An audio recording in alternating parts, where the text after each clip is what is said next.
Esta semana, o Saber Direito traz um curso sobre direito à saúde. Os temas são as violências obstétrica e neonatal, agente omisso, plano de parto e luto gestacional. As aulas são com a professora Valéria Eunice Machado.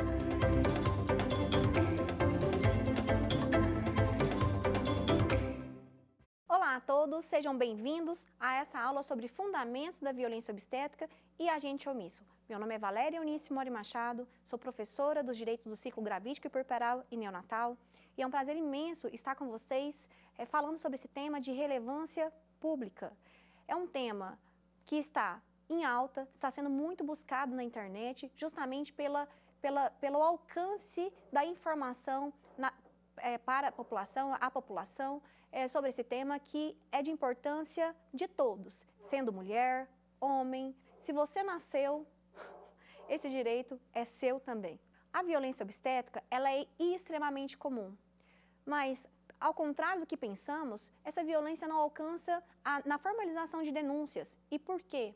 Porque a população ainda não sabe, culturalmente, ela acredita que os atos realizados na assistência estão corretos, foram necessários, e a gente tem uma cultura de parto que é muito evidente quando eu vou falar essa frase, é que se nasceu bem, com vida, está tudo bem. A mulher é muito silenciada. Muitas das vezes ela começa a estar no puerpério e ela se sentiu violentada, ela se sentiu objetificada, sentiu que muitas das vezes ela não foi informada, ouvida ou foi tratada de forma hostil, com maus tratos, preconceitos. Ela não teve acesso, por exemplo, a alguns direitos. Nós temos, por exemplo, vários recortes na violência obstétrica. Por exemplo, da mulher surda, que não tem direito ao intérprete durante a assistência ao parto, da mulher negra, preta, que muitas das vezes ela é violentada por falta de assistência adequada e muitas das vezes ela sequer tem acesso aos meios para alívio de dor, como anestesia, analgesia, porque culturalmente se acredita que essa mulher aguenta, suporta mais do que a mulher branca as dores do trabalho de parto. Culturalmente, nós temos, sim, essa ausência de assistência adequada às mulheres pretas. Nós temos uma pesquisa que chama Nascer no Brasil, que foi evidenciado que mulheres pretas recebem menos analgesia, acessos para alívio de dor, do que as mulheres brancas. E falo culturalmente porque isso vem de lá, há muitos anos. Por exemplo, nós tivemos um ginecologista, que é o J. Sims. Ele tinha, inclusive, uma estátua no Central Park, que foi derrubada justamente por isso, em que ele fazia procedimentos em algumas escravas. Dentre elas foram nomeadas pela historiadora Vanessa Gamblé, de uma universidade americana, em que mulheres pretas como Anarcha, Lucy e Betsy, que foram as nomeadas durante as transcrições dele, mas estima-se que haviam mais de 10 mulheres escravas que eram submetidas a procedimentos, a testes, a cirurgias para que ele desenvolvesse métodos sem anestesia. Ou seja, essas mulheres, elas foram torturadas, mesmo tendo acesso à analgesia, objetificadas, sacrificadas em prol do desenvolvimento de algumas cirurgias. Essa estátua do J. Sims, ela foi derrubada, né? E nós temos aí a nomeação dessas 3 mulheres, que para mim, em respeito à memória delas, elas sim são as verdadeiras mães da ginecologia moderna. Então, culturalmente, nós temos um recorte, não só da mulher preta, da mulher surda, mas em algumas outras situações, como na situação de abortamento. Muitas das mulheres, elas estão passando pelo luto gestacional, às vezes chega ali naquela maternidade, em processo de aborto, perdendo o seu filho, né? E muitas das vezes essa mulher, ela é objetificada, ela é negligenciada, colocada na sala de espera, inclusive na permanência com outras mulheres que estão em trabalho de parto. Imagina a violência psicológica, de fato institucionalizada, de colocar mulheres em situação de abortamento, que está em luto pelo seu filho, ao mesmo tempo vendo mulheres que estão parindo em processo de trabalho de parto. É uma violência obstétrica contra essas 2 mulheres. aqui está parindo com seus medos, com seus anseios, verificando uma situação que teve um desfecho totalmente desfavorável, que é essa mulher que perdeu seu filho e, ao mesmo tempo, a mulher que perdeu o filho, ela é submetida na mesma sala de acolhimento de uma mulher que está parindo, ou seja, violência obstétrica trocada entre essas duas mulheres, porque isso mexe muito com o psicológico, de estar vendo situações completamente diferentes, divergentes uma da outra. Então, nós temos vários recortes de violência obstétrica, nós temos também a violência obstétrica de peregrinação, que é uma violação da Lei 11.634 de 2007, que garante à mulher a vinculação durante o pré-natal da maternidade que ela vai parir. Imagine só, a mulher entra em trabalho de parto, é um procedimento de urgência, ou seja, risco futuro, não é um risco iminente de morte, risco futuro, ela precisa de uma assistência. E aí ela sai da sua casa com contrações, em estado de vulnerabilidade e simplesmente ao chegar nessa maternidade, ela não é atendida por superlotação ou sequer ela sabe onde ela poderá ser atendida por ausência de vinculação ou de informação sobre essa maternidade. Então, a violência obstétrica ela tem várias possibilidades e isso tudo aconteceu, como foi falado na primeira aula, com essa transformação do cenário de parto. Ou seja, antigamente os partos eram domiciliares, familiares e eles eram eventos protagonizados pela própria mulher ali em trabalho de parto. E quando houve essa transferência do cenário de parto para os hospitais, junto com ele veio o quê? Várias intervenções, vários testes e vários procedimentos de rotina, ou seja, realizados sem a devida evidência científica com efetividade naquele momento para o caso daquela gestante. Ou seja, vamos fazer utilização de fórceps para todas as gestantes. Um tempo atrás era utilizado o sono crepuscular, ou seja, as mulheres eram adormecidas, né? Elas não percebiam, elas não estavam vendo o processo de trabalho de parto delas, o parto cesariano, enfim. Essa mulher, ela era submetida ao esquecimento, ou seja, violado inclusive o direito à memória do nascimento do seu próprio filho. Então, junto com essas violências obstétricas, nós temos alguns dados, né? Como foi falado na primeira aula, nós temos uma pesquisa que é a mais conhecida, que fala que 1 a cada 4 mulheres sofreram violência obstétrica. Mas eu ouso dizer que esse número é muito maior. Por exemplo, nós temos a porcentagem de 38,5% das mulheres que não tiveram informações sobre o local de parto. 59% das mulheres não chegaram a visitar o local de partos, dados de uma auditoria realizada pela Rede Cegonha, com a oitiva de mais de 103 mil mulheres. Nós temos também que 14% das mulheres não puderam ter seus bebês no local indicado no pré-natal, ou seja, ela foi vinculada, mas ao chegar no atendimento, ela não foi recebida, recepcionada, acolhida para aquela assistência. Outro dado, 20% das mulheres não conseguiram vagas para ser atendida naquela maternidade de primeiro atendimento.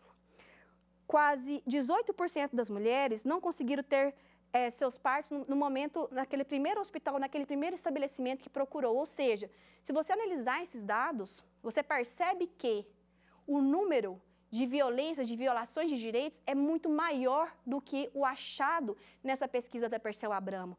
E eu desconfio por quê? Porque a ausência de informação, de conhecimento sobre essa área, faz com que a mulher não se identifique com essa violência, porque ela acha que é normal. E culturalmente a gente sempre tem aquela questão de, deixa disso, nasceu bem e convida, né? Então, não mexe com isso não. É uma coisa da sua cabeça, você estava muito vulnerável. E a mulher ali, em seguida, ela entra em uma nova fase, que é a fase do puerpério, ou seja, uma demanda, uma nova rotina de amamentação do bebê, de sono, irregulares. E isso afeta muito o sistema cognitivo dessa mulher para ela ter forças para poder denunciar. Então, por que essa aula nós vamos chegar no agente omisso? Porque, culturalmente, a gente sempre quer colocar nas costas das mulheres a responsabilidade de denunciar. Mas será que a violência obstétrica ela pode ser denunciada exclusivamente por aquela vítima que sofreu? Será que aquele profissional de saúde que estava assistindo às violências e muitos vídeos no YouTube disponibilizados disponibilizados, quando nós verificamos aquele cenário de parto que tem a violência obstétrica, o que nós percebemos? Nós percebemos que sempre existe um segundo, um terceiro, um quarto agente assistindo aquela violência e nada fez. Outros profissionais de saúde, sejam eles médicos, anestesistas, obstetras, ou de outras, pediatras, neonatologistas, ou enfermeiras obstetras, ou enfermeiros de procedimento, estão ali assistindo e nada faz. E será que isso não tem nenhuma consequência jurídica? Nós temos uma lei, que é a Lei da Notificação Compulsória sobre Violência de Gênero. É a Lei 10.778 de 2003. O que fala nessa lei? Fala que toda e qualquer violência de gênero ocorrida em estabelecimento de saúde contra essa mulher, ele deve ser notificado compulsoriamente. E por que nós temos isso? Nós temos isso, gente, porque o SUS ele é responsável por desenvolver políticas públicas que combata essa violência de gênero, porque é considerado um agravo de saúde pública. Ou seja, uma mulher que chega em um estado natural de desenvolvimento, de equilíbrio de saúde física, emocional, psicológica, ela sofre uma violência, isso abala, agrava uma depressão pós-parto, tira o vínculo, o poder de vínculo dela com o seu bebê, tudo isso acarreta em um agravo de saúde pública. Exemplo, uma mulher que sofreu muita violência obstétrica e ela desenvolve uma rejeição por esse bebê. Ela não quer saber do filho, ela não quer amamentar.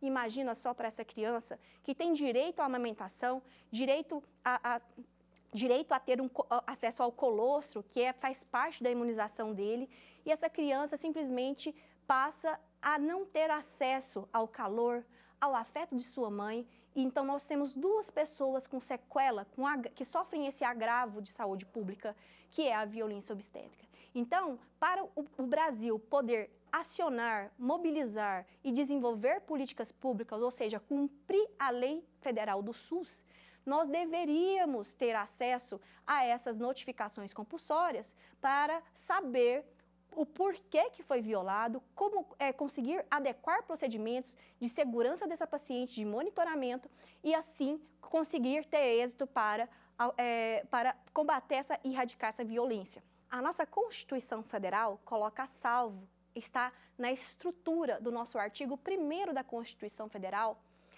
a dignidade da pessoa humana. Veja a importância disso, a importância deste princípio. Ele faz parte do coração da nossa Constituição.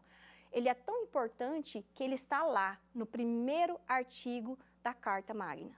Ou seja, depois que ele coloca no inciso 3º a dignidade da pessoa humana, que o Brasil será orientado e fundamentar todas as práticas, o Estado democrático, com base nesse direito, que vem direito aos direitos trabalhistas, direito à gestação, direito à saúde, direito à família. Por quê? Porque tudo isso é a base da dignidade da pessoa humana. Então, quando nós temos uma violência obstétrica configurada, nós estamos violando o quê?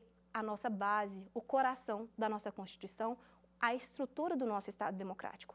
Então, por isso que é tão grave a ocorrência da violência obstétrica e é tão importante isso ser falado para que essa informação alcance toda a sociedade. Nós temos no direito alguns princípios, chamados princípios bioéticos. Nós temos uma Declaração Universal sobre Direitos Humanos e Bioéticos, que foi ratificada pelo Brasil através da Unesco. E essa declaração, ela dá amparo a várias legislações, inclusive o próprio Código de Ética Médica, o próprio Código de Ética de Enfermagem, ele tem a base dos princípios bioéticos. Dentro da bioética, nós temos limites, reconhecimentos de direitos, declarações de direitos extremamente necessários para que esse paciente seja respeitado, a sua autonomia, o direito à informação, o direito à peculiaridade da sua vulnerabilidade para alcançar o princípio bioético da justiça. Por exemplo, nós temos lá na declaração o artigo 8º, que é sobre o respeito pela vulnerabilidade humana e pela integridade individual, ou seja, grupos específicos de vulnerabilidade devem ser tratados correspondentemente ao tamanho, à extensão da sua vulnerabilidade. Então, nós podemos, por exemplo, ler o artigo 8º da seguinte forma: Naturalmente, ele fala, a vulnerabilidade humana deve ser levada em consideração na aplicação e no avanço dos conhecimentos científicos, das práticas médicas e da tecnologia associada. Indivíduos e grupos de vulnerabilidade específica devem ser protegidos e a integridade individual de cada um deve ser respeitada. Lembra que eu falei para vocês na primeira aula que nós passaremos a analisar esses artigos de forma codificada, como o Neo naquele filme Matrix fazia a leitura dos processos tecnológicos, aqueles códigos de forma totalmente diferente de uma pessoa. Eu olhava para aquilo daquele filme, eu olhava assim, só via código verde, né? E o Neo conseguia ver todo o universo daqueles códigos que eram apresentados na tela do computador. E com vocês, agora vamos fazer essa mesma leitura aplicando ao caso concreto da violência obstétrica, a leitura do artigo 8º. A vulnerabilidade da gestante deve ser levada em consideração na aplicação e no avanço do conhecimento científico, das práticas médicas e de tecnologia associadas. Gestantes, puérperas, mulheres em trabalho de parto ou em situação de abortamento possuem vulnerabilidades específicas, devem ser protegidas e a integridade individual de cada um deve ser respeitada. E isso, gente, a gente alcança também amparo em tratados internacionais, né? Nós temos a CEDAW, que é uma convenção internacional adotada pelo Brasil, que ela coloca a salvo qualquer tipo de discriminação, de preconceito decorrente de gênero, uma violência decorrente pelo fato da mulher ser mulher, a capacidade dela de gestar, né? No caso também, no caso da violência obstétrica, o homem trans também pode sofrer essa violência porque ele também tem a capacidade biológica de gestar. Então, além da CEDAW, nós temos outro tratado, que é a Convenção de Belém do Pará. Lá no artigo 7º da CEDAW, a gente tem vários incisos que colocam obrigações para o nosso Estado, de ferramentas, de mecanismos, processos, inclusive até de indenização dessa mulher não ser violada e, quando for violada, ela ter acesso à justiça. Então, parabenizo, inclusive, o Conselho Nacional de Justiça, que recentemente emitiu um protocolo falando justamente sobre a perspectiva de gênero, ou seja, nos julgados, reconhecendo, inclusive, a violência obstétrica, que não se confunde com erro médico, como foi falado no quiz da nossa primeira aula. Então, quando a gente pega os princípios bioéticos, a gente tem que pensar na estrutura do nosso ordenamento, respeitando essa base, esse norte. E, além desse princípio da justiça, que faz toda a diferença na nossa análise, ou seja, respondendo inclusive ao artigo 25.2 da Declaração Universal de Direitos Humanos, que coloca a infância e a gestação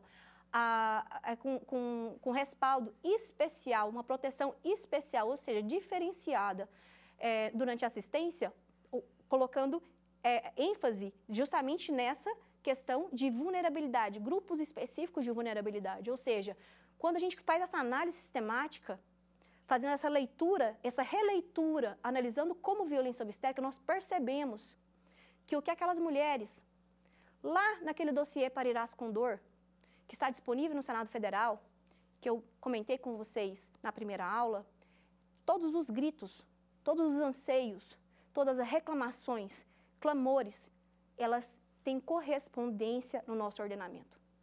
Ou seja, não trata de apenas achismo, de apenas inconformismo. Se trata de direitos violados, de violência efetivamente ocorrida contra essas mulheres. Então, a gente consegue visualizar que todas essas reclamações sobre procedimentos, intervenções, se encontram amparadas na nossa legislação. Veja comigo. Outro princípio da bioética é o princípio da dignidade da pessoa humana e dos direitos humanos, que eu já comentei, que tem correspondência no nosso artigo 1º, inciso 3º da nossa Constituição Federal. E nós temos um outro princípio, que é o princípio da beneficência e não maleficência.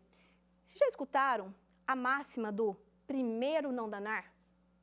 Primeiro, o médico, o enfermeiro, a profissional de saúde, ele deve promover o bem. Valéria, mas onde você quer chegar? Vamos lá.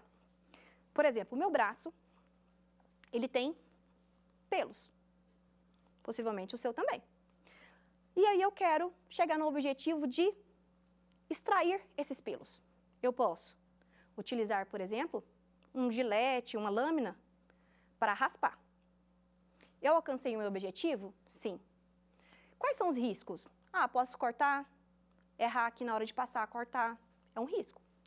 Eu posso desenvolver, por exemplo, uma alergia. Às vezes minha pele não aceita esse procedimento. Então, existem alguns riscos. Mas eu também posso extrair esses pelos utilizando cera. Quais são os riscos? Eu também posso empolar, eu posso encravar um pelo, pode doer, e muito, porque vai arrancar na raiz, certo? É a segunda possibilidade. Mas eu vou dar para vocês também uma terceira possibilidade. Eu posso extrair a minha pele. Junto com ela, serão extraídos os pelos. Mas o dano será muito maior do que aqueles dois primeiros que eu citei. Então, esse é um exemplo básico do que é um procedimento versus o dano que ele pode causar. Por exemplo, no cenário de parto, nós temos o direito ao acesso de meios não farmacológicos para alívio de dor. Isso está expresso na RDC, na resolução colegiada da Anvisa número 36 de 2008. E o que significa isso? Significa que uma gestante, para ter alívio da dor, porque parto pode ter a dor, mas não quer dizer que deve ser sofrido. As mulheres, elas estão passando a entender mais esse processo fisiológico, em que elas são submetidas, né, durante a gestação e trabalho de parto. Então, quando nós chegamos num cenário de parto, existem alguns meios que, inclusive, são preconizados nas diretrizes assistenciais nacionais do parto vaginal, por exemplo, editado, emitido pelo Ministério da Saúde. Nós temos o direito à mulher do alívio de dor, de ter acesso ao alívio de dor, à assistência de alta qualidade, por meios, inclusive, não farmacológicos. Como que é isso, Valéria? Por exemplo, a mulher está lá em trabalho de parto e ela começa a sentir aquelas contrações. Aí ela começa a fazer alguns movimentos circulares, porque isso vai dar um alívio aqui na região do quadril, porque ela sente melhor. Agora imagina, se essa mulher, por exemplo, é uma detenta e ela está algemada em uma cama. Existe lei federal que proíbe esse tipo de conduta, mas em alguns estabelecimentos de saúde mantêm algemadas as mulheres detentas, o que é uma violação de lei federal, o que é configurado uma violência obstétrica, é um outro recorte, mulheres detentas em trabalho de parto, beleza? Então, quando essa mulher, ela está em trabalho de parto, ok? E ela quer fazer alguns movimentos para aliviar aquela dor, ela quer ter acesso, por exemplo, a um banho de chuveiro quente, que ela é colocada no chuveiro quente e a água alivia um pouco da dor. Ela pode receber, por exemplo, ela pode ter acesso a uma profissional que se chama doula, que na minha visão é uma profissional que deveria ter muito mais respeito do que ela, no caso, no cenário do parto do Brasil, ela é respeitada. Por quê? Porque basicamente a doula, ela é a agente de saúde, a profissional que possibilita essa mulher no exercício desse direito de acesso aos meios não farmacológicos para alívio de dor. Por quê? A doula, geralmente, ela tem um pano que chama rebozo. Aí a mulher fica na posição apoiada e a doula vem e faz uma massagem com rebozo no quadril. Aquilo dá um alívio na mulher, ela até respira. A doula olha para ela e dá aquele conforto de olhar no olho dela e falar, vai ficar tudo bem, vamos respirar juntas, vamos verbalizar a dor. E a mulher, a partir daquele momento, ela começa a ancorar e concentrar o protagonismo dela naquele momento de trabalho de parto. É claro que ela pode fazer isso de forma independente, individualizada, mas sempre bom ter esse apoio da equipe multidisciplinar que possibilita a mulher, de fato, a exercer esses direitos dela. Então, a verbalização da dor também é um meio para que essa mulher passe de forma mais confortável e desenvolva esse parto, produza aqueles hormônios que eu comentei na primeira aula com vocês, ocitocina, endorfina, adrenalina, para que o parto se desenvolva e a gente alcance desfechos mais favoráveis.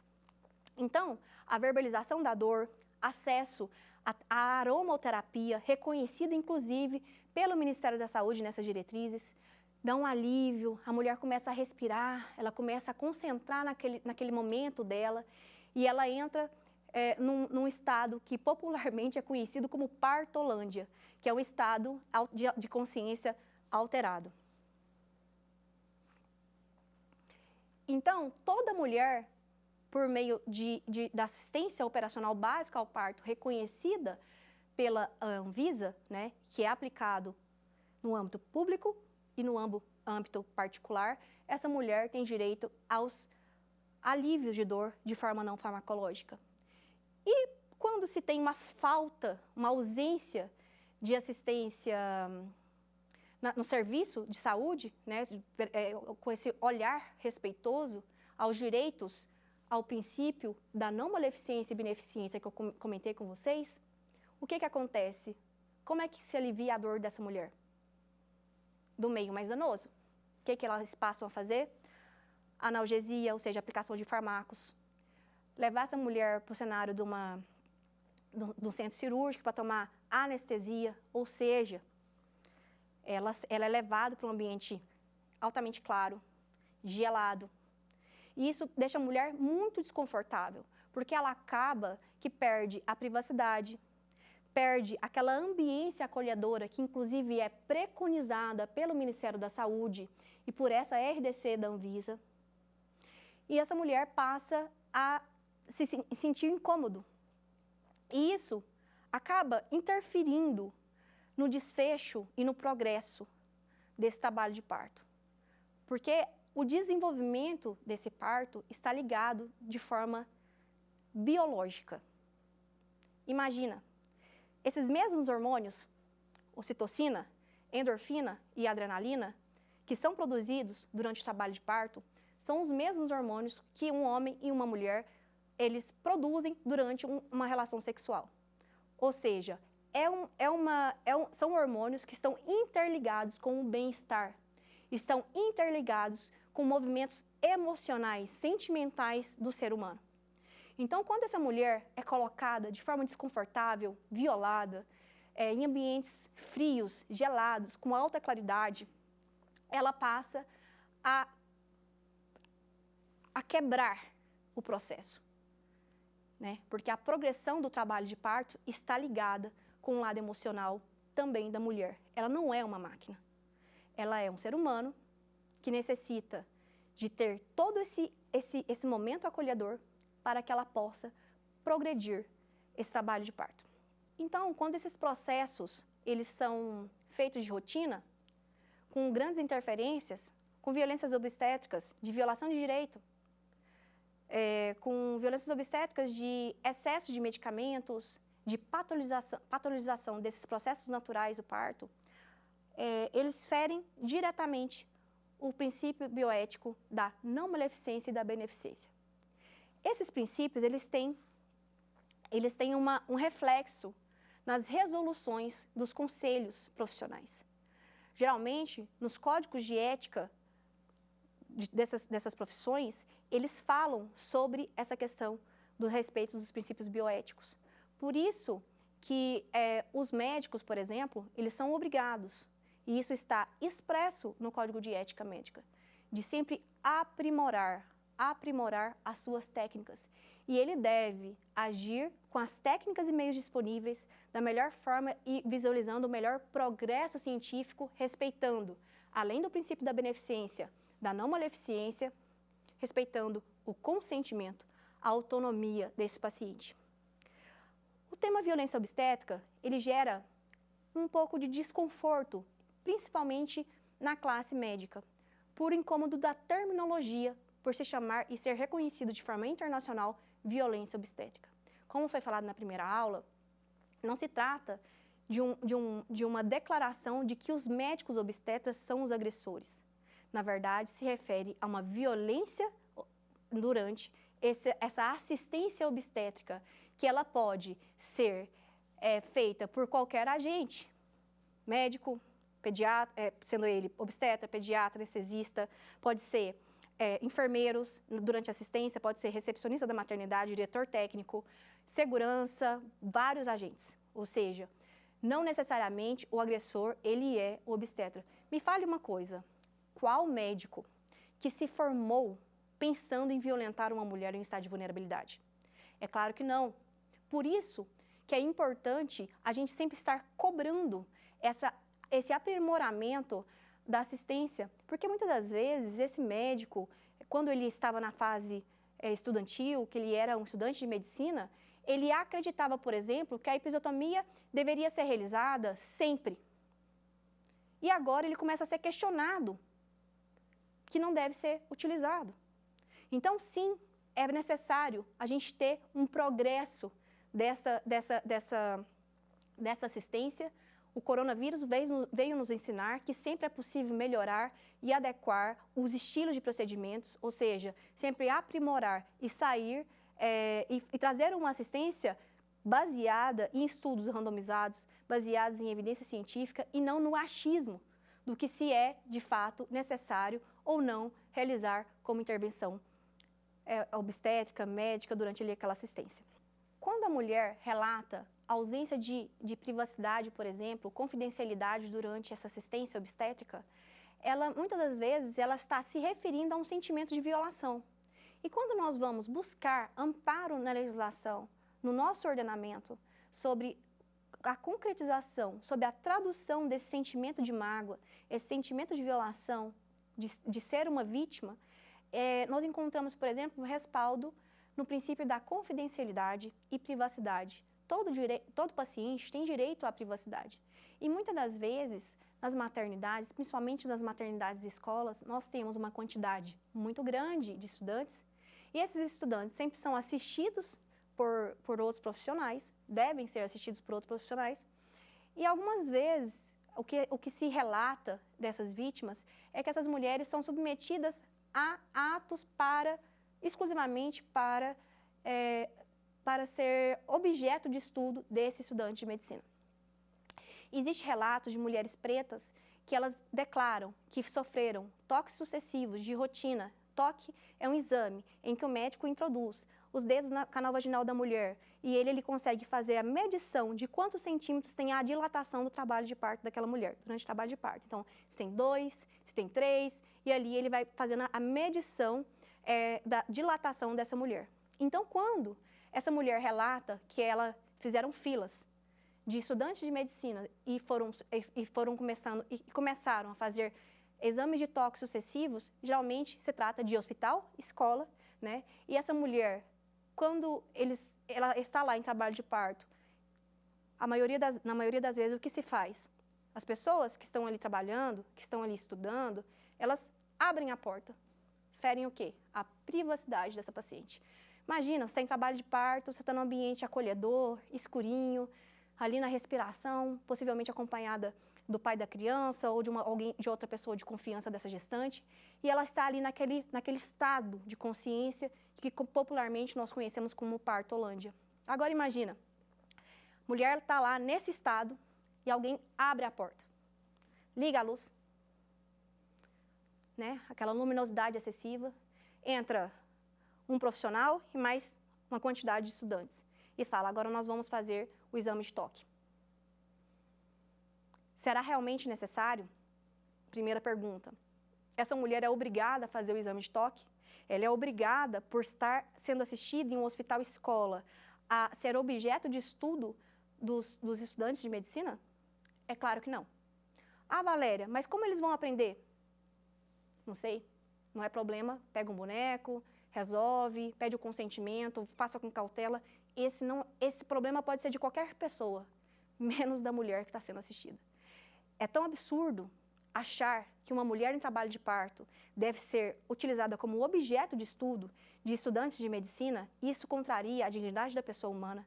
É a concretização, é a solidificação da objetificação dessa mulher em trabalho de parto, num grau mais máximo e desumano possível. Nenhuma mulher, por estar em trabalho de parto em um hospital ou um estabelecimento que é destinado para ensinar estudantes, ela deve ser submetida sem seu consentimento e sem ser informada sobre o seu direito de negar isso a qualquer procedimento durante essa assistência. O Código de Ética Médica tem alguns pilares. Muito se fala sobre os direitos dos profissionais de medicina. Muitas pessoas acham que eles têm mais direitos do que deveres. Mas assim, como na advocacia, os médicos têm muitos mais deveres do que direitos. Vejam, os pilares do novo Código de Ética Médica traz como 1, absoluto respeito ao ser humano, direito à informação e à autonomia do paciente. Nós temos a sistemática de normas deontológicas, ou seja, deveres, são 117 normas deontológicas, ou seja, deveres desses médicos. O médico deve tal coisa, é vedado ao médico tal coisa. Então, somos 117. Enquanto as normas disseológicas são apenas 11. Direitos dos médicos, o médico tem direito de 11. 11 direitos, contra 117. E, além disso, nós temos os princípios, que são 26 princípios nesse código. Ou seja, veja como é estruturado isso.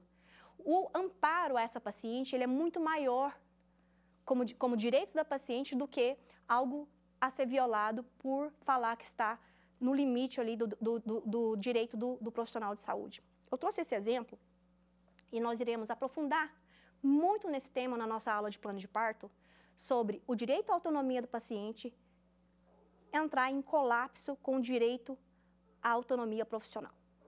Será, de fato, que o nosso sistema, o nosso ordenamento jurídico, ele entra em conflito quando se trata dos direitos da gestante e do médico? Será mesmo? Claro que não. É óbvio que o direito do médico à autonomia, ele deve ser resguardado. Por exemplo, se o médico fala, não quero participar desse ato cirúrgico e tal, ele tem o direito de falar, não vou participar, ele tem essa autonomia, mas ele nunca pode deixar, por exemplo, um paciente com risco de vida e sem encaminhá-lo a um outro profissional. Ou seja, ele tem direito de recusa. Apenas se ele encaminhar e não deixar esse paciente desassistido, no sentido de, se houver abandono, vai ter um agravo dessa saúde, ele não pode. Nesse caso, ele é obrigado a atender. Entende? Então, os pacientes, por exemplo, eles têm direito à segunda opinião. Por exemplo, uma gestante fala, eu quero parto vaginal. E aí um profissional vira e fala, não é indicado o parto vaginal, tem 4 circulares de cordão umbilical no pescoço. É um risco hipotético.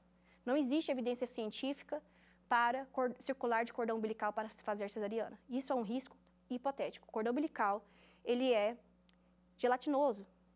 E o bebê respira pelo umbigo. O bebê não respira pelo pescoço. Então, ele não vai estrangular o bebê, né? Então, o que acontece? É um risco hipotético, sem base em evidências científicas. Então, por exemplo, quando se fala, eu vou indicar uma cesariana por circular de cordão umbilical, foi encontrado mecônio. Mecônio é o quê? São as fezes do bebê. Quando o bebê entra em trabalho de parto, a possibilidade de ter o mecônio é até elevada. Por quê? Porque o intestino significa que o intestino do bebê está maduro. Porque ele já está pronto para amamentar e fazer o órgão dele funcionar. É isso que significa. E nem sempre que existe mecônio, existe uma indicação de cesariana, por exemplo, né? O bebê não pode estar em sofrimento fetal ou não. E isso é avaliado como? É avaliado com métodos de segurança, com a equipe de saúde, a frequência dos batimentos cardíacos e demais exames. Ou seja, tem que ter um amparo e uma justificativa para a indicação. Então, vamos supor, essa mulher, ela vira e fala assim, teve uma indicação de cesariana. Aí ela fala, não, meu sonho é ter um parto vaginal. É ter um parto vaginal. E aí, o que ela pode fazer? Ela pode ser encaminhada e ir atrás de uma segunda opinião. É um direito dela. Ela pode pedir o prontuário, o acesso às anotações, aos exames. Tudo que foi falado durante essa assistência é um direito dessa paciente e ela pode encaminhar tudo isso para um outro profissional, um segundo profissional, para ela ter uma outra opinião. Ou seja, se de fato existisse a possibilidade de haver uma imposição de uma autoridade médica, qual que é o sentido da gente ter expresso o direito à segunda opinião? Quando que a opinião desse profissional ela será absoluta? Quando existe risco de morte. Se houver risco de morte, esse profissional pode fazer o ato sem o consentimento dessa mulher. ou desse homem trans que será submetido, nesse caso hipotético, a uma cirurgia cesariana. Então, nós temos direito à segunda opinião, encaminhamento, várias alternativas que a própria sistemática nos entrega para que seja respeitado essa paciente, o direito à autonomia dessa paciente. E quando se tem violência obstétrica, como foi falado no começo da aula, vocês lembraram que eu falei sobre a responsabilidade do omisso, sobre a notificação compulsória? Vamos aprofundar um pouquinho, voltar nesse gancho dessa pauta dessa aula, e nós vamos falar sobre a responsabilidade do agente omisso. Nós temos, eu vou citar 2 códigos, mas em outras áreas de saúde, outros tipos de profissionais também tem os próprios códigos. Vou citar dois códigos, que é o Código de Ética Médica e o Código de Enfermagem. Os dois, eles fazem a previsão nos tópicos da relação desse profissional com os demais profissionais. Ele fala que é vedado a esse profissional de saúde ser omisso. Se ele vê alguma irregularidade, ele deve anotar em prontuário. Ele deve, por exemplo, se for uma questão de ética, ele deve subir para a comissão de ética hospitalar. Ele deve instaurar e acionar, se for servidor público, de ofício uma sindicância, por força do artigo 143 da Lei 8.112 de 2012, acredito que é isso mesmo, 2012, que fala justamente sobre esse dever do funcionário público de instaurar procedimentos de sindicância, ou seja, eles têm o dever legal de corrigir esse procedimento para melhorar e também responsabilizar esse agente que cometeu esse ato ilícito. Antigamente, em 2021, houve uma reforma da Lei de Improbidade Administrativa. Lá no artigo 11, falava justamente que essa omissão desse profissional que assistia essa violência e nada fazia, ele estaria responsabilizado por omissão, por não fazer ato que deveria ser de ofício, ou seja, por força do 143. Então, essa lei, esse dispositivo foi revogado em 2021, por força de uma outra lei federal. Então, hoje, não se configura mais ato de improbidade, mas pode configurar alguns crimes. O nosso Código Penal tem a previsão do artigo 319 e o artigo 320, que pode configurar, nesses casos de omissões, os crimes de prevaricação e de condelecência criminosa. Então, configurando esses atos de omissão, algum desses tipos de casos tipificados não pode configurar mais ao ato de improbidade essa omissão, por causa dessa reforma legislativa que aconteceu no ano de 2021. Mas pode ser que configure esses crimes do Código Penal. Como eu falei no início dessa aula, a sociedade tem uma cultura de responsabilizar e colocar um peso muito grande na obrigação dessa mulher de executar, de efetivar essas denúncias para que essas violências obstétricas sejam apuradas. Mas, como eu disse, essas mulheres, geralmente, elas estão em um estado de extrema vulnerabilidade. E agora, com essa visão panorâmica que eu trouxe para vocês sobre a responsabilidade dos agentes omissos, vocês acreditam de fato que essa mulher deve ser responsabilizada? Devemos colocar mais alguns tijolos de culpa nas costas dessa mulher que já foi tão violentada? Eu gosto muito de trazer o exemplo da teoria do bonde, nesses casos do agente omisso. Imaginem que existe um bonde desgovernado. E um terrorista, alguma pessoa muito má, ela amarrou uma pessoa em um trilho de um trem do lado esquerdo. E no outro trilho, ela amarrou 5 pessoas, a coletividade. Você que está me assistindo, consegue modificar o destino, o percurso desse trem, que está indo alcançar diretamente a coletividade, 5 pessoas. Mas você tem a chavinha ali, a manivelinha, que você pode redirecionar esse trem. Imagina só a possibilidade desse caso hipotético, desse exemplo. Você, nessa condição, deixaria o trem seguir o seu percurso e matar 5 pessoas? Ou, para evitar um dano maior, você redirecionaria esse trem para que ele acertasse apenas uma pessoa e preservasse 5 vidas? Você, aí de casa, certamente pensou, que decisão difícil. É claro, é um exercício ético. Não é fácil tomar uma decisão assim, mas visualizando o número que será alcançado da extensão dessa consequência, é claro que matematicamente, de forma mais racional, a resposta mais ética seria o quê? Seria redirecionar esse trem para atingir essa uma pessoa. Nos casos de violência obstétrica, o que nós temos? Nós temos um agente omisso que assiste tudo, que tem o dever legal de acionar, de fazer algo e nada faz. No caso da violência obstétrica, esse bonde continua no circuito dele e sempre está atingindo a coletividade. Ou seja, ele está favorecendo, pela omissão, este agravo de saúde pública. Casos gravíssimos de violência obstétrica que fazem outras consequências, depressões, como eu citei várias vezes durante essa aula.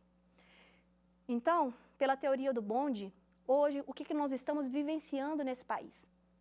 Estamos vivenciando violências obstétricas, que deveriam ser notificadas pelos agentes omissos por força do código de ética profissional de cada um deles e por força da obrigação da notificação compulsória e também por força das obrigações quando é caso de servidor público. Essa notificação compulsória que eu mencionei sobre a Lei 10.773 de 10.778 de 2003, ela é aplicável no âmbito público e no âmbito privado. Deveria ser notificado como se notifica as violências domésticas, como se notifica casos de abusos sexuais. E isso não é realizado, porque essas subnotificações não são fiscalizadas. Nós precisamos de levar essas informações e eu fico muito, muito contente que isso está sendo divulgado na TV Justiça. Por quê? Porque isso pode ser visualizado e fiscalizado pelo próprio Ministério Público. E nós sabemos que com a capilarização desse conteúdo, esse olhar diferenciado para esse nicho tão específico da violência obstétrica será modificado. Iremos transformar essa cultura e, de fato, trazer um sistema protetivo e, assim, fazer cumprir a determinação, a responsabilidade do nosso Estado brasileiro de acionar mecanismos e formas para erradicar a violência contra a mulher prevista ali no artigo 7º da Convenção de Belém do Pará. Porque se o Brasil não fizer isso, nós temos a força do artigo 12, que é a denúncia do nosso Estado por ausência de mecanismos, de processos para erradicar essas violências. Então, quando um país ele não toma providência desses compromissos assumidos nesses tratados internacionais, no caso da Convenção de Belém do Pará, o Brasil, sim, futuramente pode ser responsabilizado decorrente dessa omissão. Em posse de todo esse conhecimento que vocês tiveram acesso, vamos para o quiz? Questão número 1. Sobre o direito à autonomia e ao consentimento, podemos afirmar que, alternativa A, é vedado ao médico deixar de obter consentimento do paciente ou de seu representante legal após esclarecê-lo sobre o procedimento a ser realizado, salvo em caso de risco iminente de morte? Alternativa B. A parturiente não possui condições de decidir sobre o seu corpo devido ao seu estado de vulnerabilidade. Opção C. O profissional de saúde pode opor-se à realização de junta médica ou segunda opinião solicitada pela paciente ou por seu representante legal. Alternativa D. É permitido ao profissional exercer a sua autoridade para deixar de garantir à paciente o exercício do direito de decidir livremente sobre sua pessoa ou seu bem-estar. A alternativa correta, gente, é a alternativa A. É vedado ao médico deixar de obter consentimento do paciente ou do seu representante legal após esclarecê-lo sobre o procedimento a ser realizado, salvo em caso de risco iminente de morte. Como foi falado durante esta aula, sempre deve ter a informação. O paciente tem direito à segunda opinião, tem direito de acesso ao prontuário, conforme a resolução 63 da Anvisa, ou seja, o paciente ele tem mecanismos e formas de exercer sempre a sua autonomia. E nas outras alternativas, nós não vemos que isso está sendo respeitado, né? Então, é claro que a parturiente ela tem condições, inclusive é preconizado pela Organização Mundial de Saúde que ela esteja participando das tomadas de decisões durante o trabalho, durante a assistência ali no momento do parto.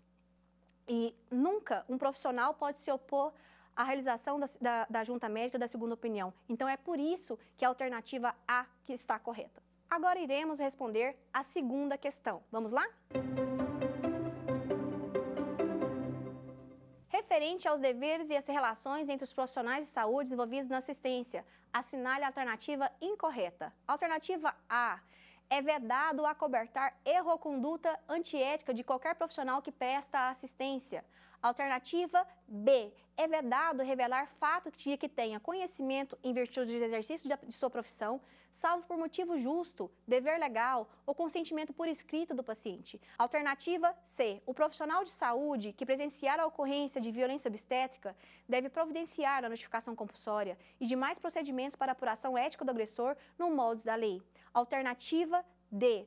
É permitido que estudantes da área de saúde realizem procedimentos nas pacientes sem um consentimento livre e esclarecido, desde que seja realizado com supervisão de um profissional habilitado e com fins educacionais para a sua formação profissional. Ou seja, qual que é a alternativa correta? A alternativa correta é a letra D, ou seja, a afirmação de que a paciente ela pode ser submetida para ser objeto de estudos de estudantes de medicina com supervisão de profissionais de saúde é completamente incorreta, porque de modo algum esta paciente pode ser objeto de estudo.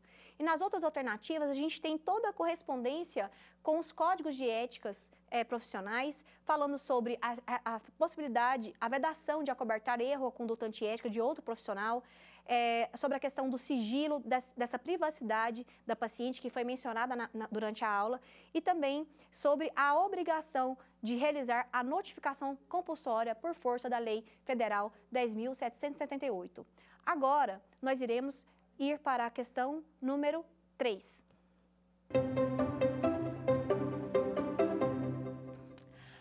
Ao aplicar os princípios bioéticos aos casos de violência obstétrica, podemos afirmar que: alternativa A. A violência obstétrica por patologização de processos naturais e medicalização excessiva se caracteriza por violação dos princípios da autonomia, justiça, consentimento, beneficência e da não maleficência. Alternativa B. Ao profissional de saúde cabe a obrigação de empregar todos os seus conhecimentos técnicos e recursos disponíveis no intuito de beneficiar a paciente e jamais exercer ao contrário. Deve potencializar os benefícios do tratamento e evitar ao máximo a ocorrência de danos ao paciente, além de sempre respeitar o direito à autonomia e consentimento. Alternativa C. Gestantes, parturientes e puérperas são grupos de vulnerabilidade específica que devem ser protegidos e a integridade individual de cada um deve ser respeitada, com prioridade no diálogo e na inclusão da paciente na tomada de decisão. Alternativa D. Todas as alternativas anteriores estão corretas. De fato, a opção correta é a alternativa D, porque todas as outras alternativas estão consoantes, estão harmoniosas com o nosso ordenamento jurídico. Então, sempre deve-se respeitar os princípios bioéticos, o profissional de saúde, ele deve utilizar da melhor técnica, deve respeitar o direito à informação, ao consentimento, à autonomia dessa paciente, e sim, ele deve executar a melhor técnica disponível ali naquele ambiente durante a assistência daquela paciente. E também a gestante e parturiente, como a gente leu ali no artigo 8º da Declaração Universal sobre Bioéticas e Direitos Humanos, a gestante, a parturiente e a puérpera se trata de um grupo de vulnerabilidade específica e a assistência dela, de fato, deve ser respeitada. Chegamos ao final de mais uma aula. Essa aula tratou sobre os fundamentos da violência obstétrica e dos agentes omissos. Foi um prazer imenso estar com vocês e eu aguardo vocês nas nossas próximas aulas, que nós iremos falar sobre os direitos do neonatal, do bebê, sobre os direitos ao plano de parto e sobre o luto gestacional, um assunto extremamente sensível e delicado. Não percam! Quer dar uma sugestão de tema para os cursos do Saber Direito? Então mande um e-mail para saberdireito@stf.jus.br ou entre em contato pelo nosso WhatsApp. O número é esse que aparece na sua tela. Você também pode estudar pela internet. Basta acessar o site tvjustiça.jus.br ou rever as aulas no canal da TV no YouTube. TV Justiça Oficial.